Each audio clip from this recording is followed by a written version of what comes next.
So we were talking about 1969 and the attack against the Black Panther Party in New York City. How did that impact you? Well, what they did is they came up with well, first of all, by the time that happened, I got uh, locked up in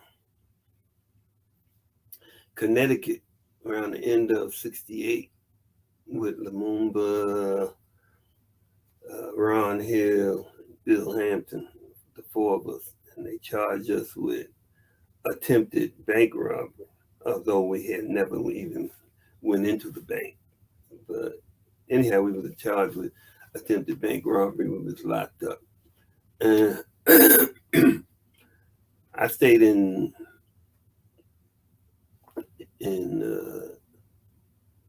the county jail in Connecticut for a couple of months. I was actually let out or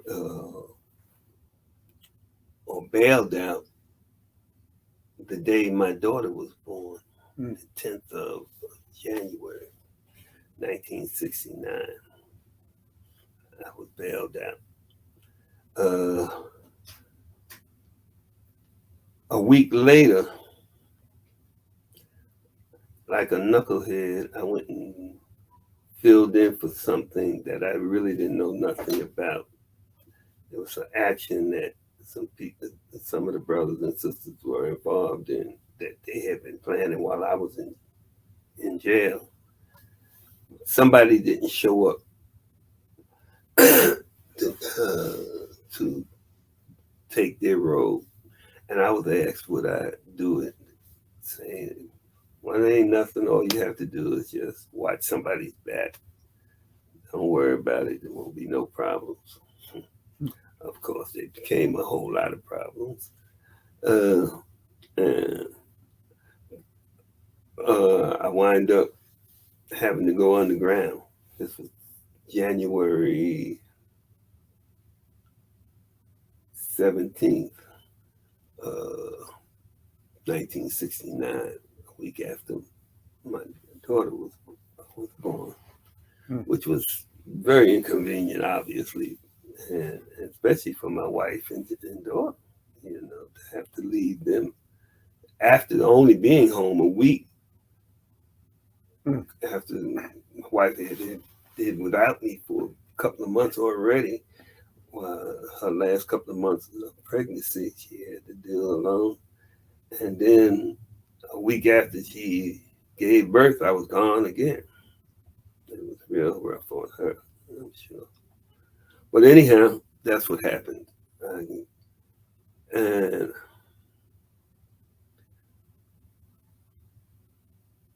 a couple of months later, April,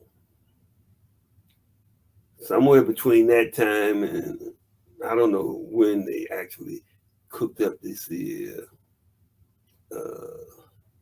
crazy scheme to get rid of the leadership in Harlem, Bronx area.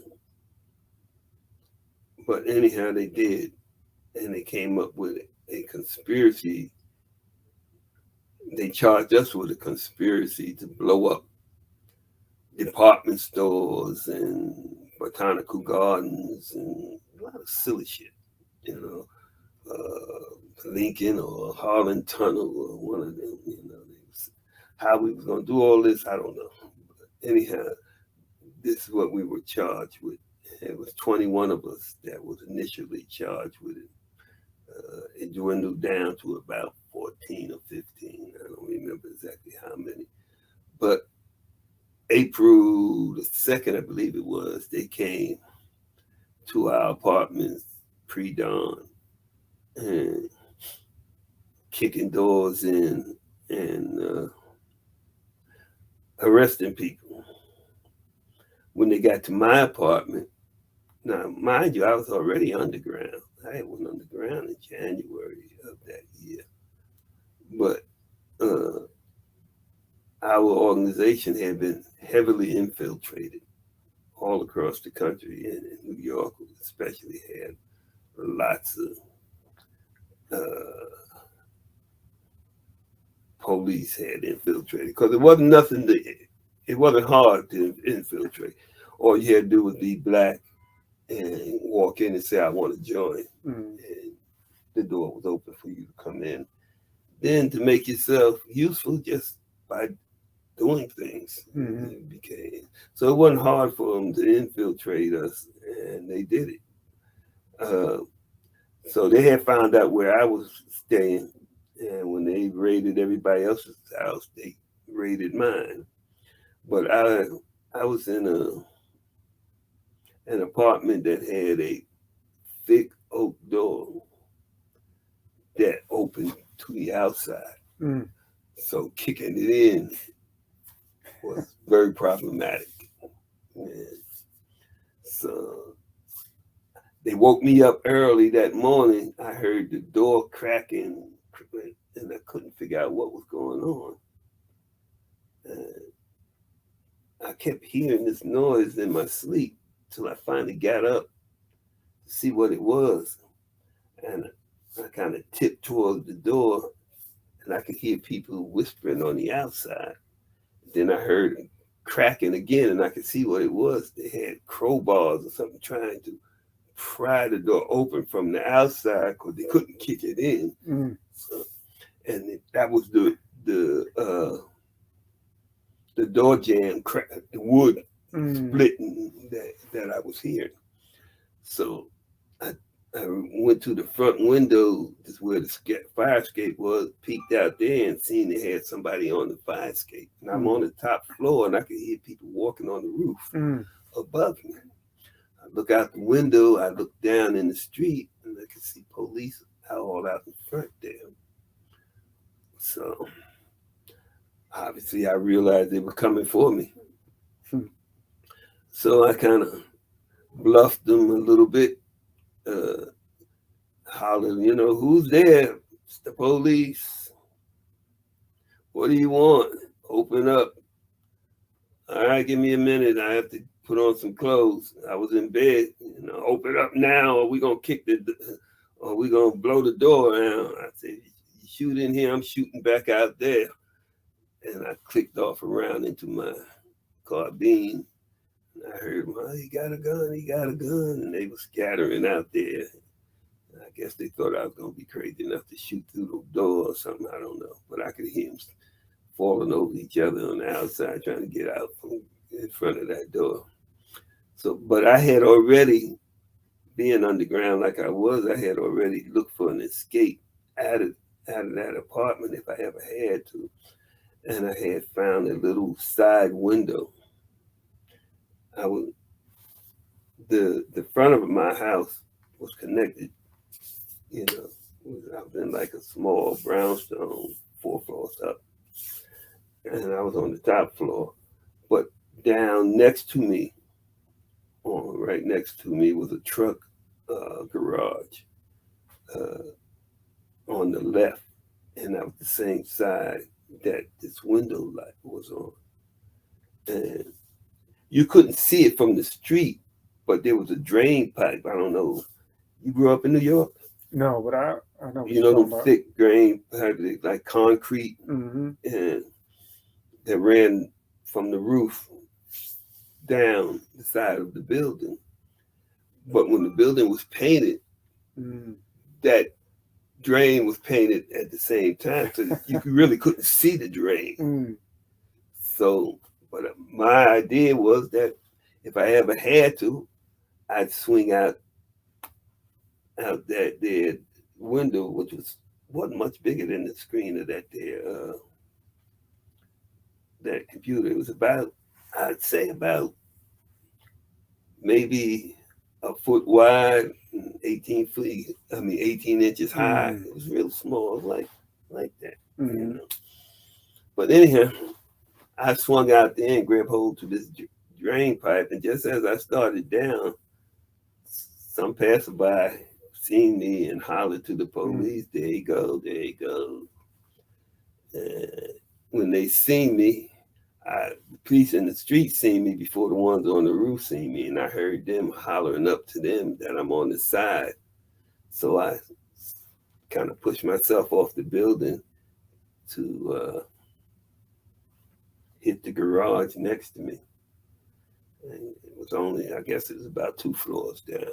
Of course, I come out on the 4th floor, and the garage is a floor high. So I ain't got but about 2 floors in between. So I got about, I guess you got about 40 feet, 50 feet between you. So I had to let go. I was coming down that when they first seen me. I guess that's where you heard people talk about the Spider-Man or coming down. He was like the Spider-Man coming down the wall. But actually, I was actually coming down a pipe. It really wasn't no wall. But of course, you couldn't see the pipe. It looked like you coming down the wall. You know? But anyhow, when I had to, which I must have been probably somewhere in the 3rd floor, then push myself out and onto and come down onto the garage and jumped out and went into the back yards and went across some fences and pushed my way into somebody's basement on the street behind us. Wind up hiding in that basement. They surrounded the block. And so I had to hide for all day, actually. From early that morning to it had got dark later that evening. You know, in April it gets dark like what, 6, 7, 8 o'clock. So from 5 in the morning to 7, 8 at night, I was hiding in the basement behind a oil tank. You know, I was able to stay there all day. And fortunate enough that when I did come out of the basement, they had a basement door right there that came out onto the sidewalk in the street behind the street I was on. And when I stepped out there, a gypsy cab was coming by. I waved it down. Went over a friend of mine's house, and that's how I disappeared from that. And then I never was captured there. I wound up leaving the city, and from the city, from where I went and I stayed underground for another year or so.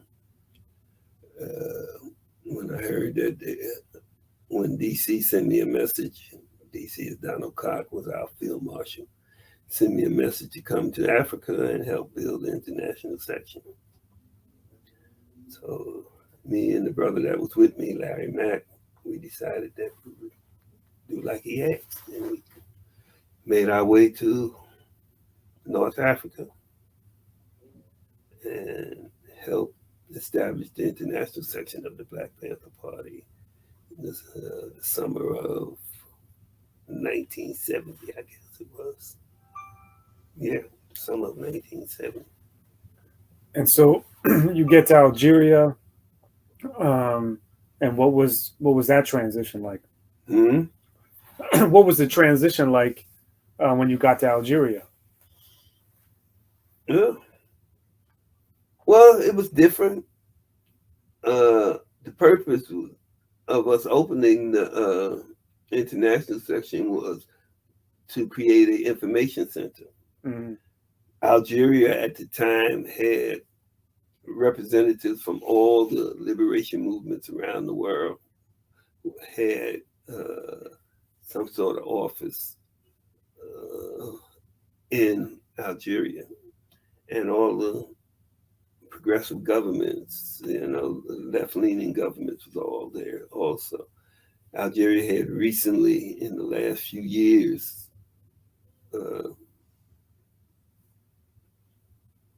in the last number of years, it hadn't been no more than about 10 years, had gained its independence from France.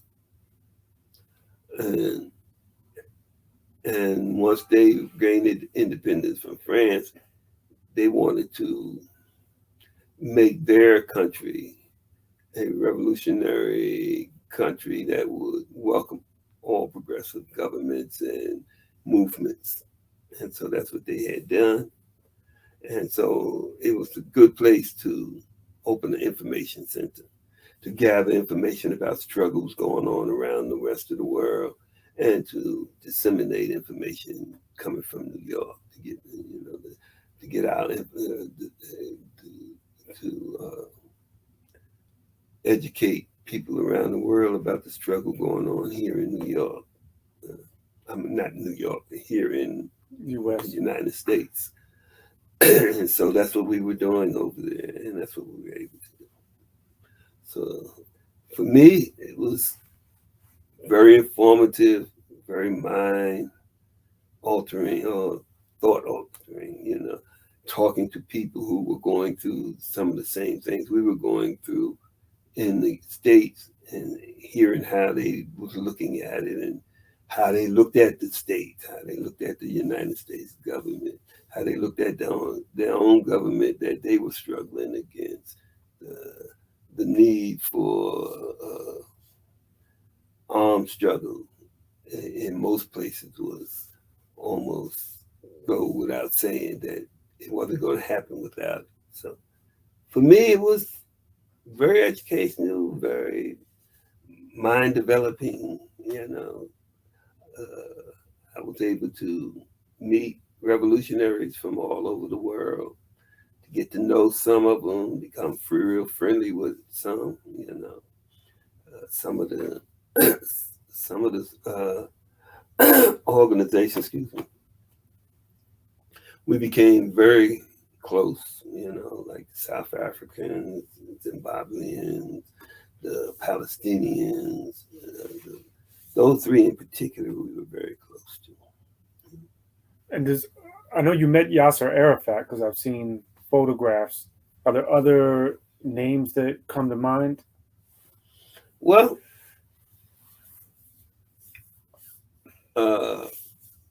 Boumediene, who was the head of the government in Algeria, the head of the National Liberation Front in Youssef, Charlie Chikarima from Zimbabwe. Actually, both of the Chikarima brothers was in Algeria at the time. Johnny McIntyre from South Africa. A lot of them, Mm-hmm. Names, no, I don't remember all of them's names, but we met the heads of all of the different liberation movements, the heads of the embassies of all the governments, the Russian embassy, the Chinese embassy, the different embassies around the world, that were more left leaning. And my understanding is it was about 20 Panthers that were in Algeria at that time. At different times, there were different amounts. Initially, we started out, it was about 7, 8 of us. Let's see, 1, 2, 3, 4, 5, 6, about 10 of us. Initially, that when we first opened the doors, at some time within the next couple of years that we were there, we probably had 20, 30 of us there at any one time. Usually it was less. Usually probably around 10, 15 was the core number there.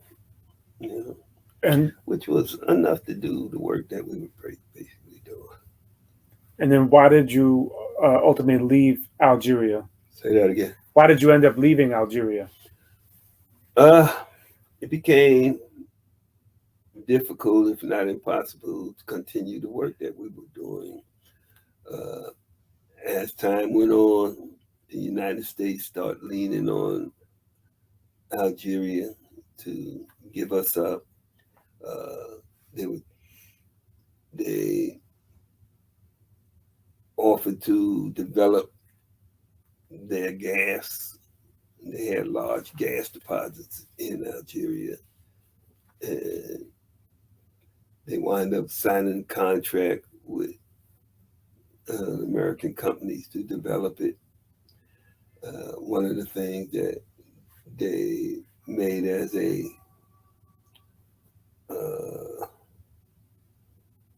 what's the word I'm looking for? Like a condition or like a condition? A condition, yeah. That's as good as one. One of the conditions that they put on it was that you expel us from out of there. When they refused to do that, he said, well, you have to at least shut them up. Of course, information we putting out in the world was not complimentary to the U.S. Mm-hmm. So they was wanted to shut us up and quiet us up. And so the Algerian government basically agreed to do that. What they did is they told us, first of all, they wanted to disarm us, make sure that we didn't have no military arms, which we had.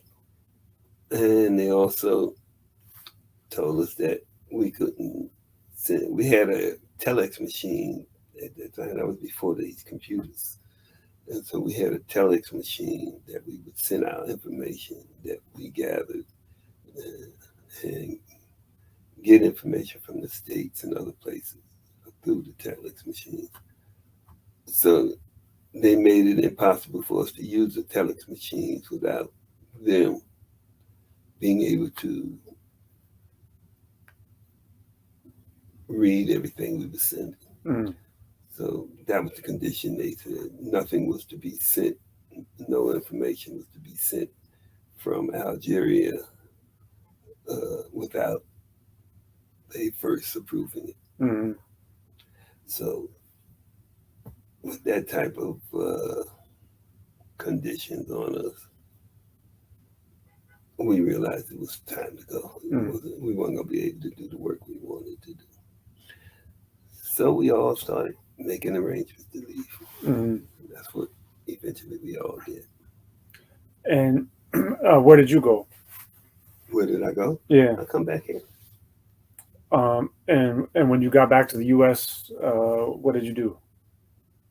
When I come back. When you came back to the U.S., you went back underground? Yeah, I was still underground. So yeah, start working with some of the brothers and sisters that had been here all the time, and continued our work. And would you say that was around the time you joined the Black Liberation Army, or was that prior to that? Well,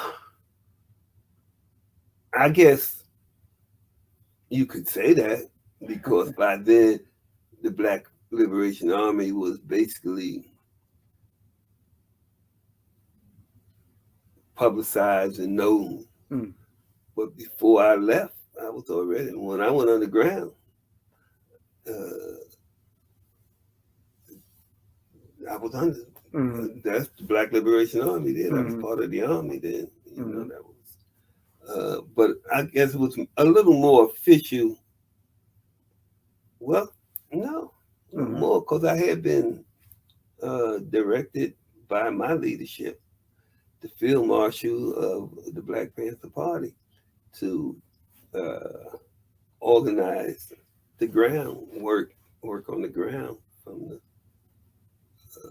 the first time I first went underground in January of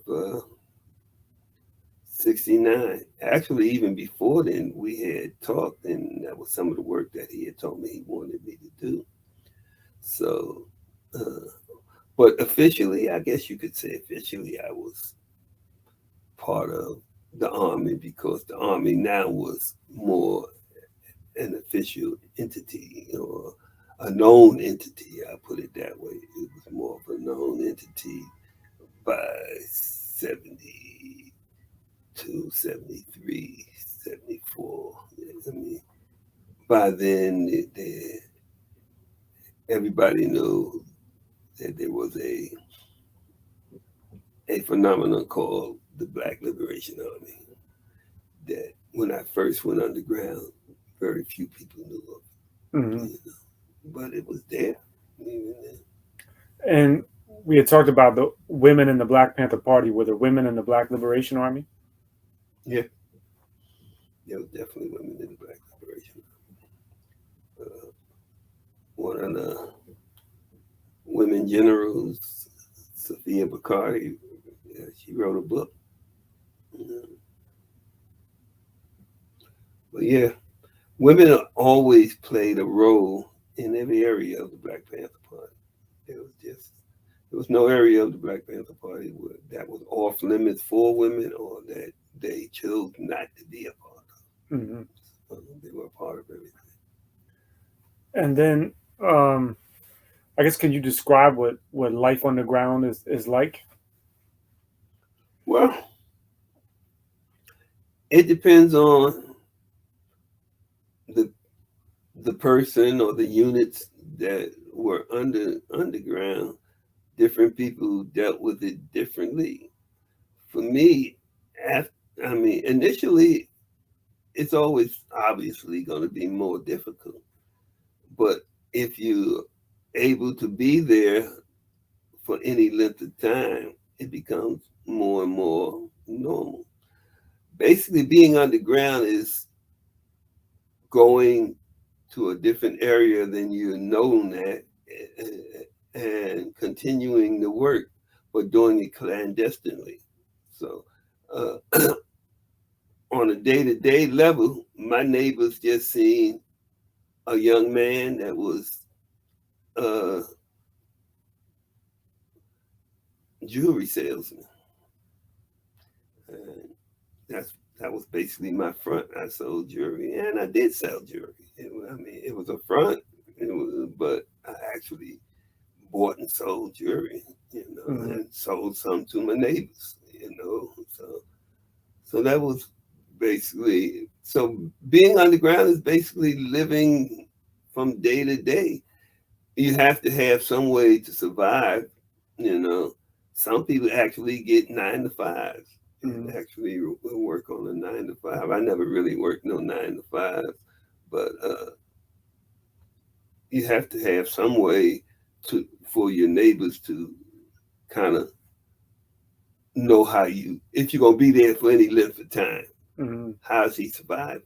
You don't want to draw attention to yourself by being able to survive, and no one can figure out how you survive. And so if all they see is you home all the time, you go out, you stick up something, and you come back. Hmm. After a while, people start wanting to know, well, how you survive. And then they'll ask you to, Hmm. people ask you your business, "Oh, what do you do for a living? Hmm. You I see you driving your car, how you able to.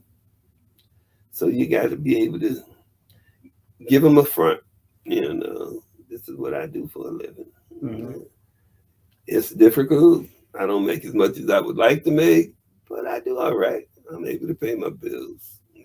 Hmm. And people accept it because, I mean, people believe what they see anyhow.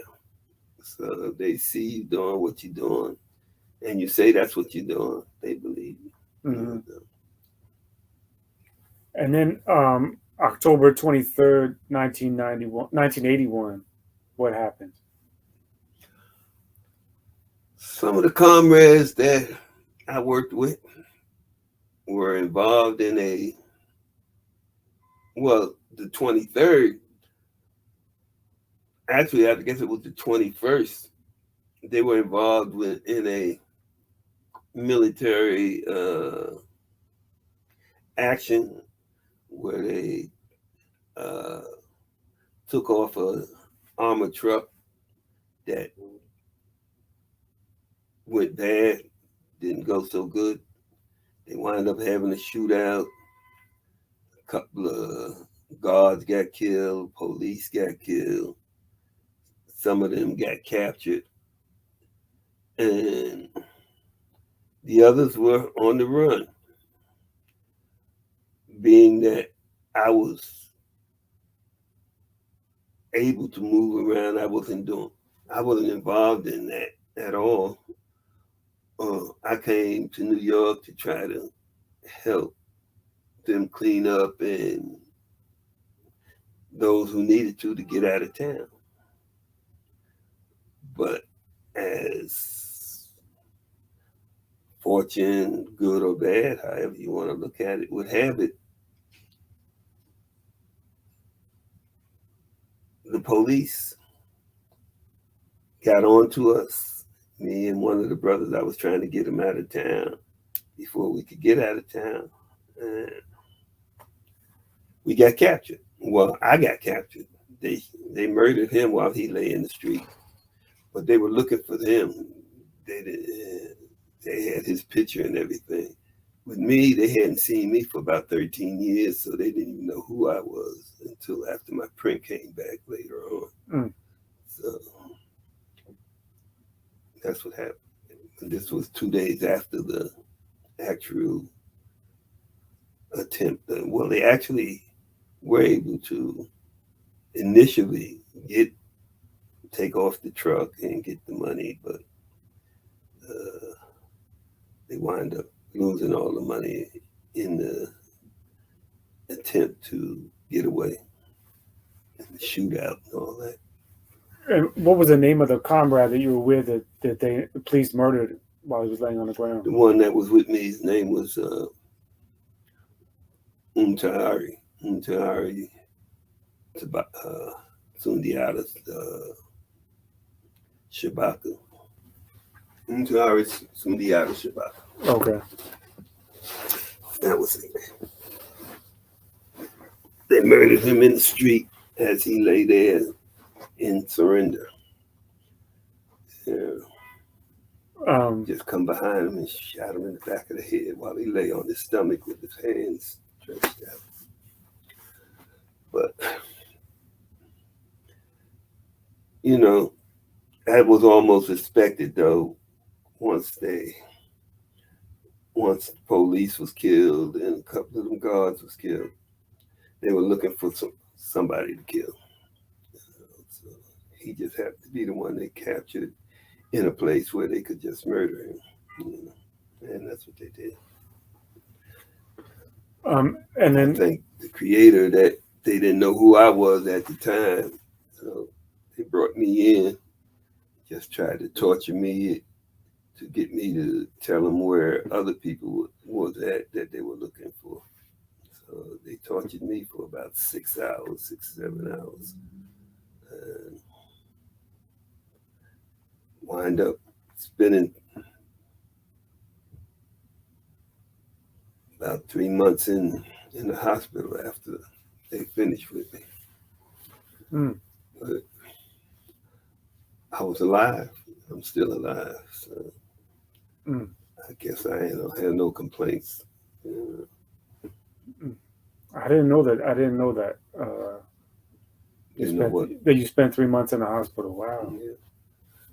This was October the 23rd. They snatched me out of the hospital. Of course, they got tired of me waiting. The doctors wouldn't release me because I was still fucked up. They fucked me up pretty much. That was in February that they come get me. So from October the 23rd to February, the early part of February, I spent in the hospital. Yeah, that's a really long time. Hmm? That's a really long time. I was really messed up. Yeah. Wow. Yeah, 6, 7 hours of torture can do that to you. Mm-hmm. Wow. And what were you ultimately charged with? Attempted murder, 9 counts of attempted murder of police. Those were the main charges. I forget the other charges. Well, yeah, they charged me with. Well, I was indicted by 2 jurisdictions, the federal government and the state of New York. And New York charged me with attempted murder of police for shooting back when they were shooting at us the day I was captured. And they also charged me with a couple of armored trucks, I believe. Mm-hmm. The feds, the federal government charged me with conspiracy, RICO conspiracy, and that included, I think 12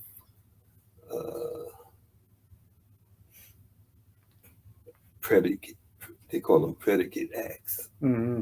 So out of the 12 predicate acts, I was found guilty of 2 of those acts. And that was the Brinks expropriation. Hmm. And that was the Brinks expropriation. Yeah, that was one of the charges. Mm-hmm. Yeah, that was one of them. The actual death of a couple of those police, the 3 deaths, well, it was 4 deaths, because one of the other trucks, somebody died in it too. So it was 4 bodies. The conspiracy itself, and a number of other, like I said, it was 12 initially, 12. At the end of the trial, the judge threw out 3 of the charges because he said that the government didn't really introduce no evidence for them. So the jury looked at 9 charges. They found me guilty of 2 of them. And my understanding is you were also charged with liberating Assata Shakur. That was one of the charges. Mm-hmm. That was one that I got found guilty of. That and the armored truck. And what was your ultimate? What were you sentenced to? I was sentenced to 20 years for each of the predicate acts that I was found guilty of in the federal trial, which was 20 and 20, which was 40. So I was given 40 years in the federal trial, and I was given 25 to life in the state trial.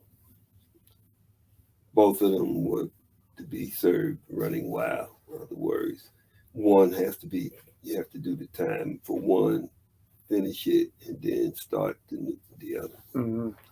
So basically, I was given 65 to life. Mm.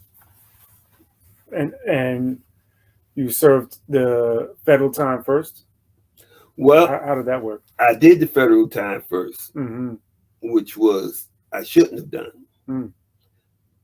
The state of New York was the one that indicted me first, and they were the controlling jurisdiction. So that's actually how I won my release.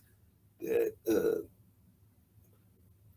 I argued that the state lose jurisdiction when they gave me to the federal jurisdiction before they finish my time with them. The law basically says that the first jurisdiction has to exhaust its remedies. In other words, if they give you some time, they got to let you do your time before giving you to another jurisdiction, which they didn't do. Now there's some exceptions to that rule, but they didn't make those exceptions either. They didn't qualify for those exceptions. Like, for instance, if the heads of the 2 jurisdictions, that being the governor of New York and the president or his representative of the federal government, if they get together and agree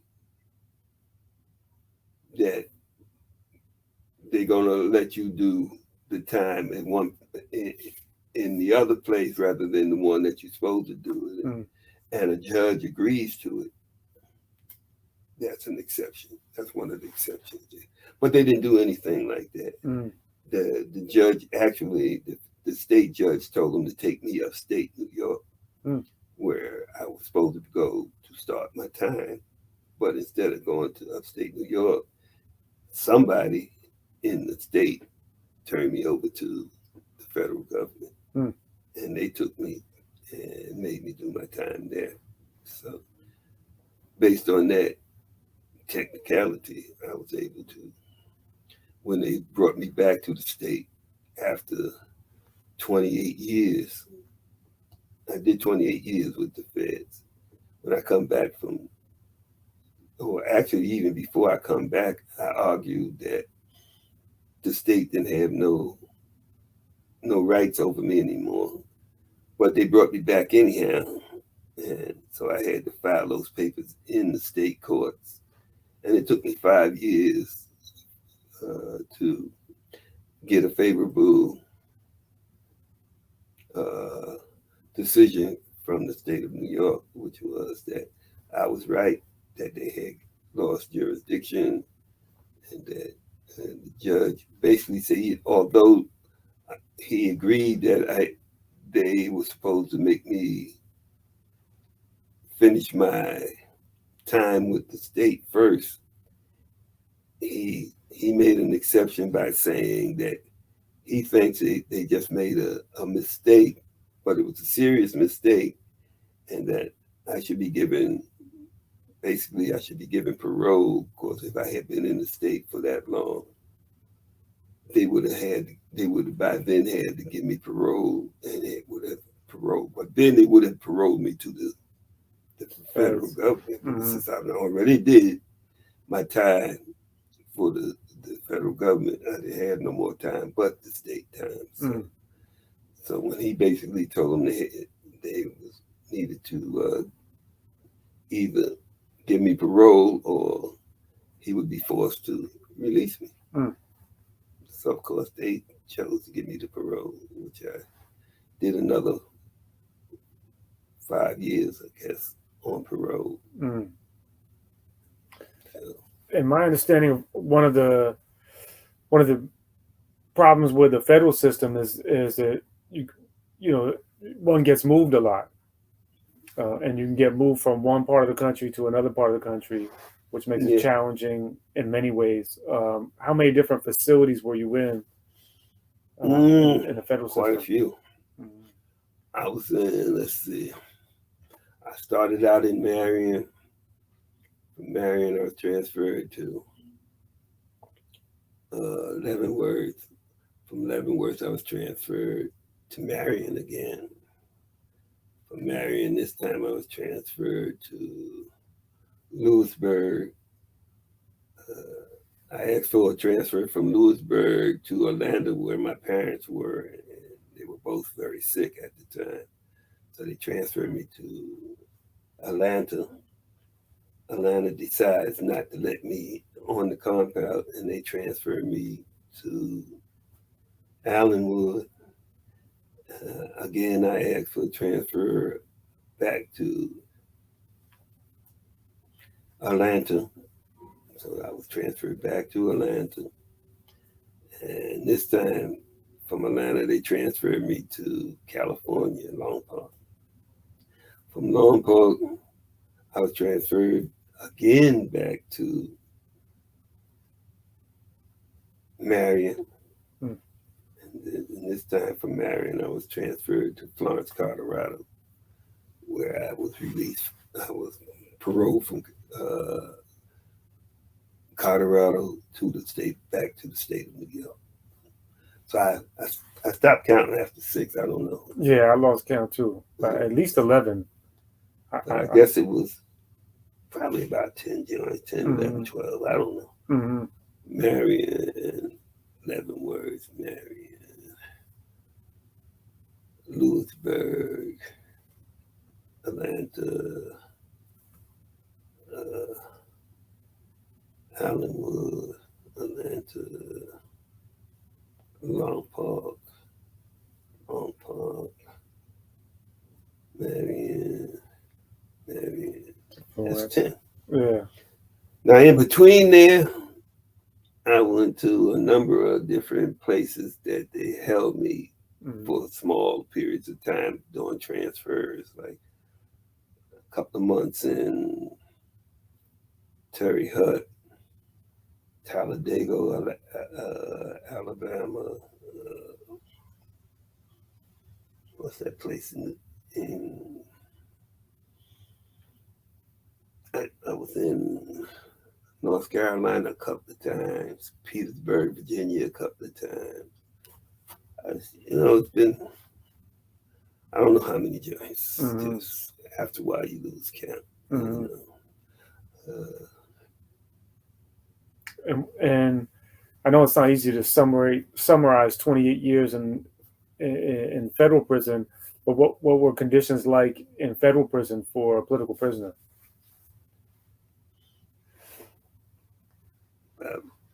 I don't know. I guess the worst part about the worst treatment that political prisoners get is that they send you to the worst joints. They always send you to the quote unquote most secure joints. That's why I keep winding up back in Marion. So that's the main thing, that they send you to the worst joints, and then they always put more security on you than necessary, so that causes always more problems. Always shaking you down, running through your property, disrespecting your property, that kind of stuff. But for during 2001, after the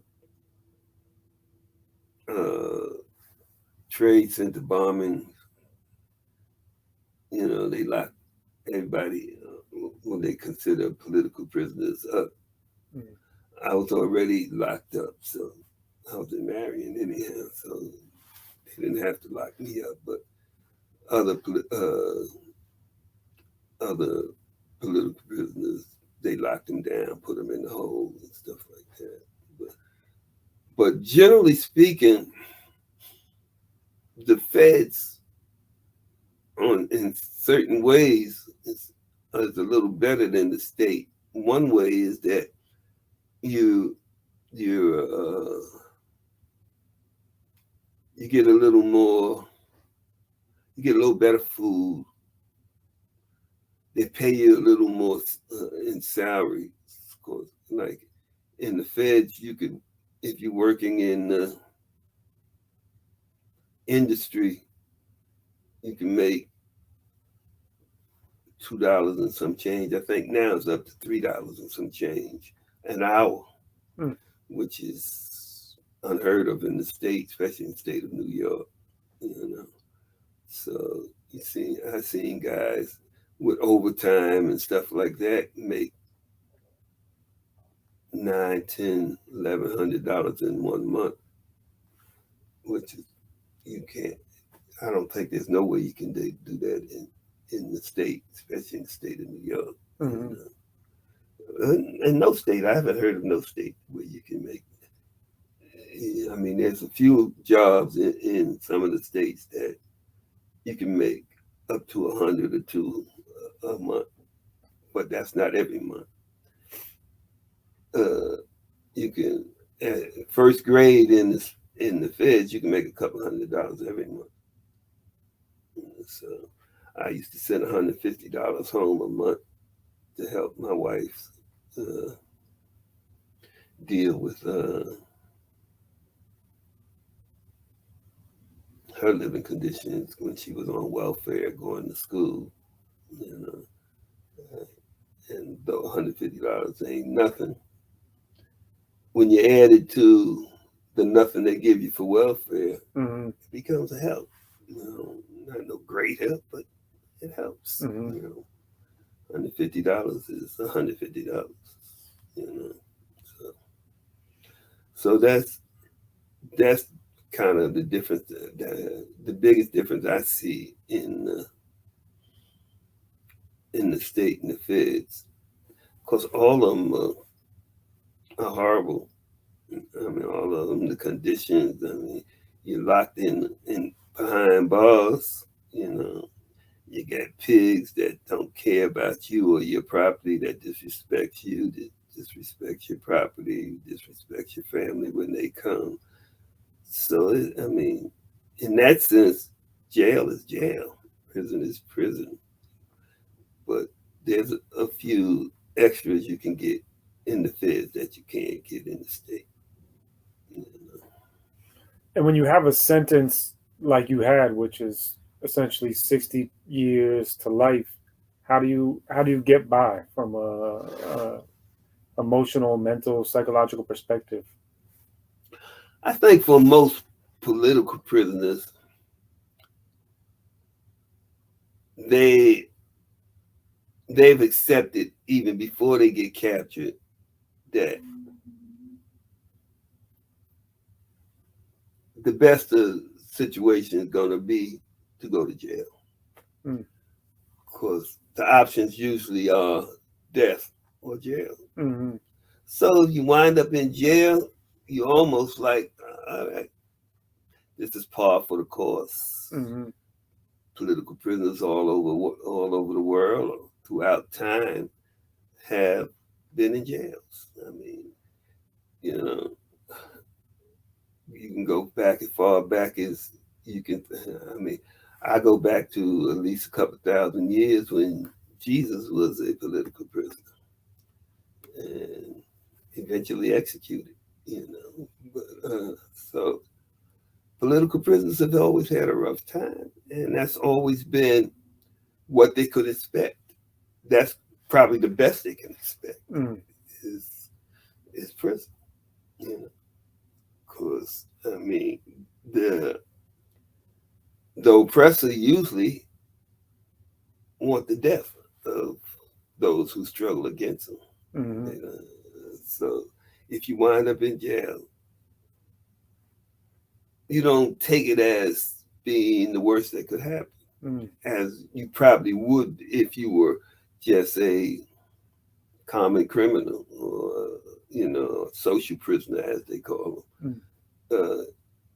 You go in there for some kind of criminal activity, then it's a little harder, to accept doing 30 years for trying to feed your family, Mm-hmm. whatever it is, reason you did whatever you did to wind up in there as a social prisoner. And you don't really be accepting that this is what's going to happen to you anyhow. Mm-hmm. For us, those of us that go in as political prisoners, we know why we there. We know the thing that what we were doing is worth the sacrifice that you're going through. So you accept that being a political prisoner is par for the course, Mm-hmm. basically. So how do you do it? You do it one day at a time, Mm-hmm. and you try to help where you can in prison. There's always others that you can help, others that you can educate. Mm-hmm. You can always educate yourself, get more information, get more education, better yourself, better ready yourself if you ever get out to carry on your struggle. Mm-hmm. So that's what you do. You do it one day at a time. If you like me, a Muslim, you you accept Allah's will. You trust in that He's gonna whatever He wills for you is gonna be the best thing for you. Mm-hmm. That as part of the faith of a religious person, anyhow. Mm-hmm. That the Creator is in charge, and what He wills will be the best for you. Mm-hmm. And sometimes it might be hard for us to see, but those of us who believe in a hereafter, whatever you go through in this world is light stuff compared to the hereafter if you believe in it. So, for me, being a Muslim, being a political prisoner, I think both of those acts for me made accepting jail easier. But when I say accepting jail, I never accepted it that they had a right to lock me up. I was always looking for a way to come out of there.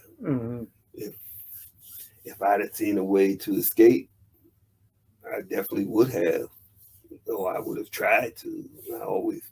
I feel that it's our right and duty to continue to struggle. And part of that struggle is to be free by any and every means, free from whatever oppression that you can free yourself from. So, but to also accept that you might not be free. I mean, we all kind of accept that we're not going to see a free and independent new African people here on this land, but it don't stop you from struggling.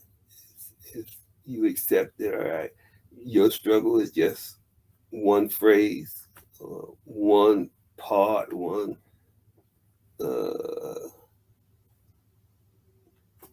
the word? I'm having a problem with my words right now, but it's what has to be done. It's the sacrifices that we make are the sacrifice that people make to be free, to free themselves from an oppressive government, from an oppressive system.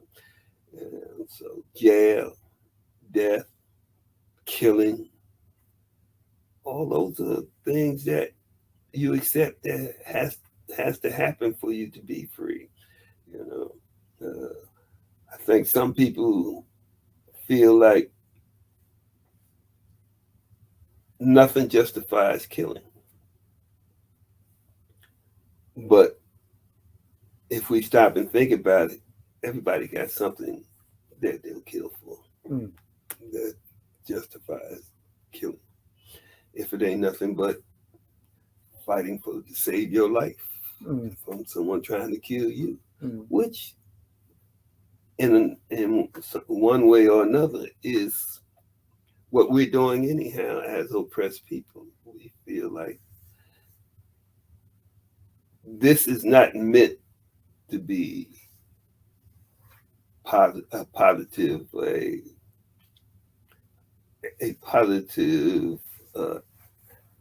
of life for oppressed people. The people that's in charge making life good for all the other people is not what they think about. They're thinking about power, keeping the power to continue to make the money, make the other benefits that they get from that power. That's what they're thinking about. And that there's homeless people living under a bridge in 10 degrees or 10 degrees, minus 10 degrees under zero. They don't care. They still want that money. They still want the benefits of being the oppressor, being the rich one, being that 1%er, And so it's up to us to be willing to sacrifice to make this a better world, to make this a better,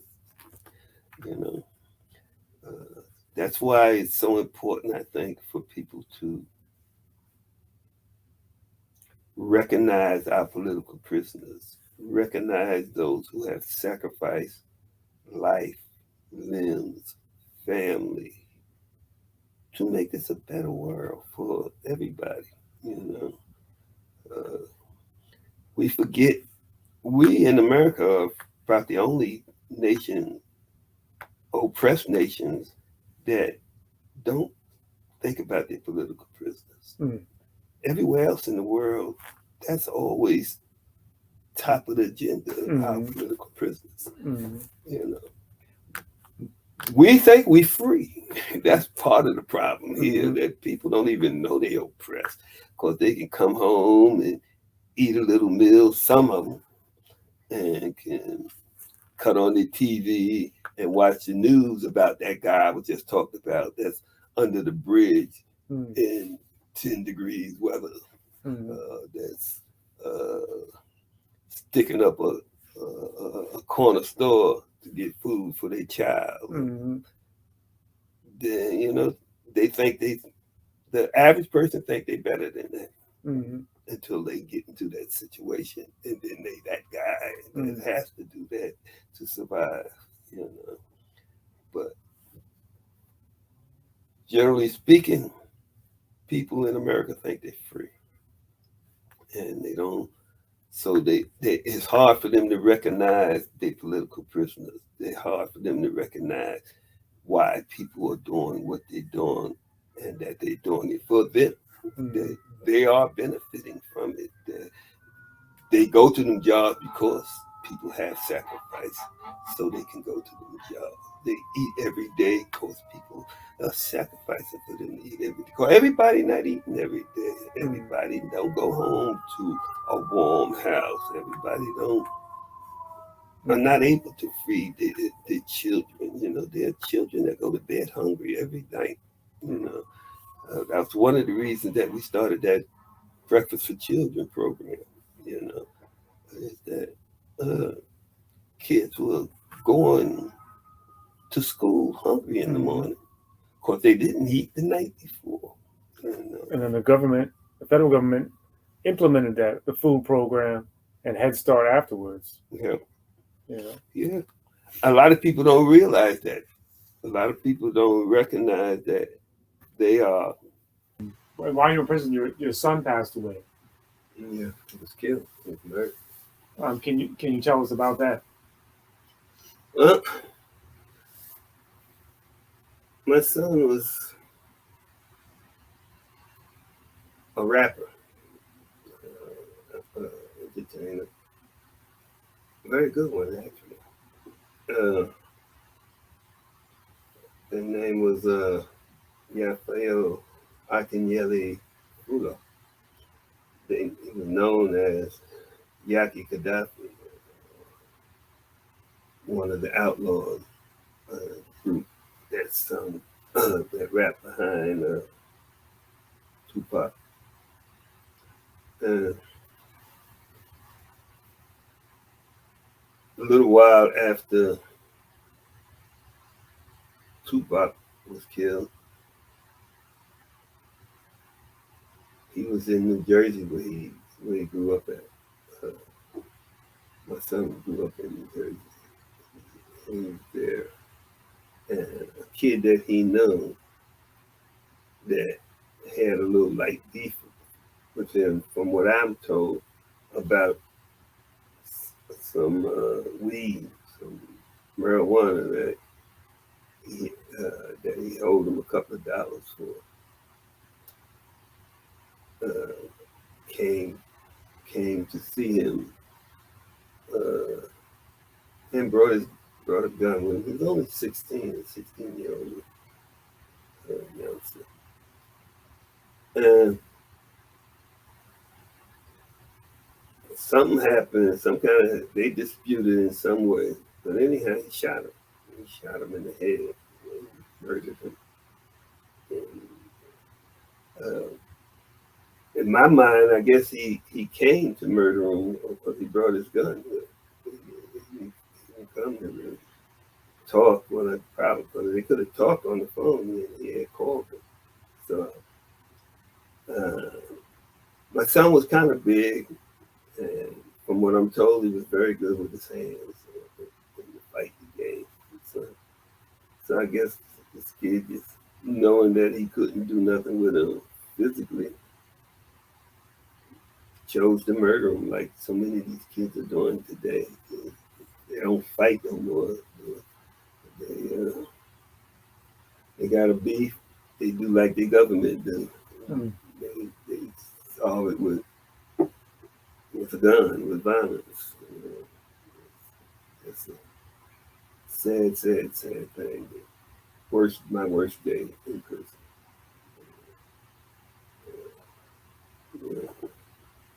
Yeah.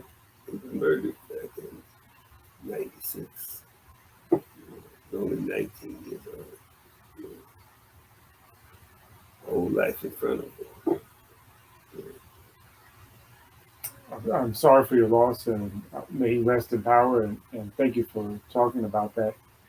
And um, ultimately, you got out of prison. When did you get out? November 25th, 2014.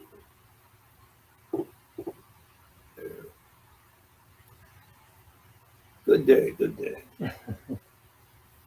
So at least, and and um, and what did you? How was it that you ended up getting out? Because you had this, you got essentially a 60-year to life sentence. How was it that you ended up being able to get out? Like I was saying earlier, the technical, I argued to the judge. Mm-hmm. I argued in court that the state of New York had given up jurisdiction of me when they gave me to the federal jurisdiction to do my time there before doing the time in New York. And the judge agreed because it is law. It's the law. So that's how I wanted it. And what is your diagnosis for the movement today? My diagnosis was it's in a bad position, it's in a bad way, you know. We don't really have, well, I guess we have a movement. There is movement, but there's no real unified movement. Real, you know, at some point, we need to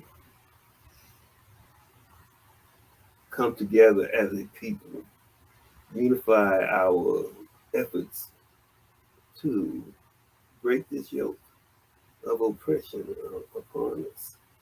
Uh, Everybody talks about the need for unity, but there's very few programs out there that's really working towards unifying the nation. Uh, I'm working with some people in an organization that we started called Spirit of Mandela. And one of the programs that we're involved in trying to put forward is the People's Senate.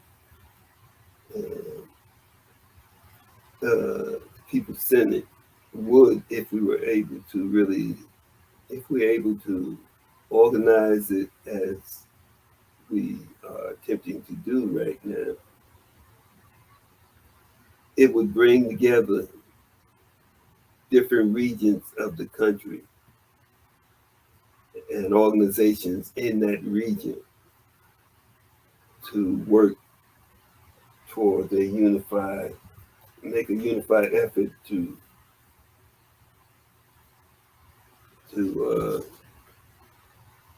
solve the problems that we're facing.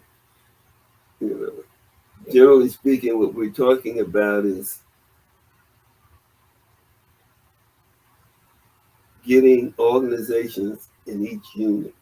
Say you in this unit over here in the Midwest or somewhere, and that unit and that region might take in Chicago, Milwaukee, Iowa, Tennessee, a few of them other places, and getting them to first of all start with those right there in your area. If you from Chicago, get to know those who are working towards ending the oppression in that area, and come together and agree that we're going to continue to do the work that we do. But when you give a program to do your work, we're going to support it. When we do our program, you support us. When he do his program, when she do her program, and she do her program, we all we're gonna work together, and we're gonna also agree to sit down, send a representative to sit down with each other and come up with a collective program for our area, for, that we all can agree that we need this. This is the problem here, and that we can come together and working together, we can better solve this problem. And each unit, each region do the same thing, and each region send one or more representatives to a national gathering where we'll do the same thing, where we'll agree to work on a national idea based on what we come up with. All of our representatives coming and sitting down, maybe it's 25, 30 of us, I don't care what it is. And we come in with ideas. Mm-hmm. We know what we do. We know when we get there, this is what's going to be asked of us.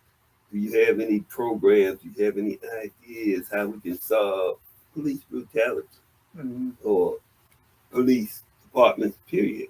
Or there are those of us who are not talking about defunding police. We're talking about abolishing police. And now if we're going to abolish the police, then what's going to take its place? How are we going to deal with the areas that we live in to make sure that our people are safe? To make sure that if they need someone to intercede for, that there's going to be someone there to intercede that'll be trained and know how to do what it is that they need to do. You know, if it's education, if it's medical attention, whatever the problem is, we have to come up with programs that we can collectively work towards, depending on ourselves. Yeah, we can get funds from the government or the state or whoever when those funds are available, but mainly we have to depend on self. And the best way to depend on self is to unify. You know, 10 of us putting $100 together is a whole lot better than one of us trying to do something with $100. 20 of us, even more, 30, 40, 50, 60. So eventually we have to start talking about real unity. We all know unity is a necessity, but we have to come up with programs and ways that we can actually make this work. And that's what we're trying to do. And probably there's some other folks trying to do the same thing in other ways. But that's what has to happen. We have to find ways to really unify and really be able to work together to change this, whatever you want to call this racist system, this capitalist system, this fascist system, or this democracy, whatever you want to call this shit here. It ain't working for us, the majority of the people. It's not working for us. So we got to come up with some way to make it work for us, the people. Well, those are all the questions I have for you for today. Is there anything else you wanted to talk about or add that we haven't discussed? Well, the only other thing I would say is what I've said earlier. There's a real need for us to free our political prisoners. We have political prisoners that's been down now for 20, 30, 40, 50 years. And obviously they're getting older and older. and they're not going to survive it. And so we need to be working towards getting them out. We need to make that a priority. Like I said earlier, we the only ones don't make that a priority. We the only ones that are not always uh, making it clear to our elected officials, to our preachers, to our leaders, that we want our political prisoners free. We got people like Kamal Siddiqui, Imam Jamil Alameen, that people know. When I say people, I'm talking about the authorities know that they're not guilty. Mumia Abu Jamal, they know he's not guilty, but they still are whole, and we need to come together to force these people to do the right thing. We've seen it happen already. We've been they held Deruba bin Wahad for 19 years, knowing that he was innocent before they finally let him out. They held Geronimo Pratt for 25 years or more. I don't know, before and knowing that he was innocent all the time, because they had been surveilling him the day that they claimed he committed this crime. So they knew he didn't do it. They knew right where he was and what he was doing, because they were looking at him. But anyhow, they still let him stay in jail for 25 years. We have a comrade Veranza Bowles, who done all his time. On the way out of the door, the attorney general says that he's a threat to the people, without no proof, without no evidence of that. And they didn't let him come out, even though he had done his time. And that was 16, 17 years ago. So for 16 or 17 years, for nothing other than because some racist dog say he's a threat, he's been sitting in prison. It's crazy. And that same guy, Gonzalez, if I'm not mistaken, has been convicted of a crime himself. He's ain't nothing but a criminal, but yet he got Veranza sitting in jail all this time for nothing. Ed Poindexter out there in Iowa, I think it is. He's been down now for 50 years. Still down. We don't see no light at the end of the tunnel for him yet. Michelle McGee. Mumia had been down for over 40 years now. When is he gonna come home? Benny Peltier. How long he been down? About 50 years too. There's just so many of them that's been down for year after year. They got what they call it. We used to call them the Virgin Island Five. It's only 3 of them left, but they've been down since 72 or 73. That's another 50 years. So on and on and on, we have these political prisoners that are being held for ridiculously long term, and the people are accepting it. We're not arguing about it. We're not making that a priority. You don't hear about it except every now and then you hear somebody like me talk about it, and people are here to say, "Yeah, that's horrible," and go on about their life, and it's still horrible. It was horrible 20 years ago when I said it.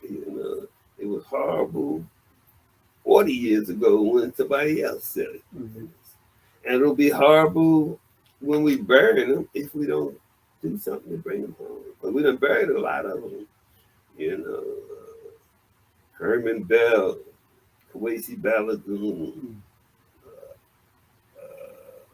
Abdul Majid, Bashir Hamid. I mean, the list is on and on and on. Hugo. We can go on and on with how many people have been died in these prisons. Most of the time it's from medical neglect. That's what it's usually for. Mm-hmm. But sometimes it's outright murder, like they did for George Jackson.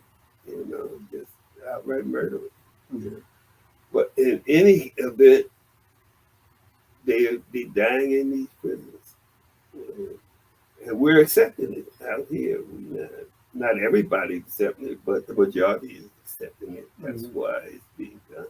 If the majority was demanding their release, if we were telling our so-called elected officials, either you vote to bring them home, or we're not voting for you, then we get some difference. There'll be some difference.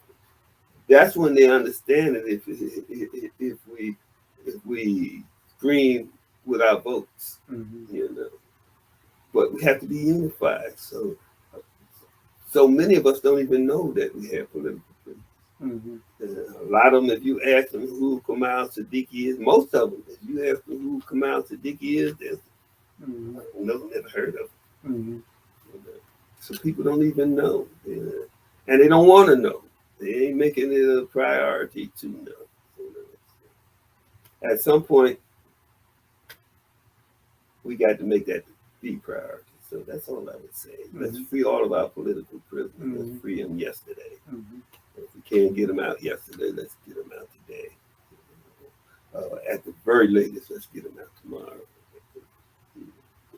So, thank you for saying that. Thank you for ending with that. Thank you for coming on the show. It's been an honor speaking with you and learning more about your life.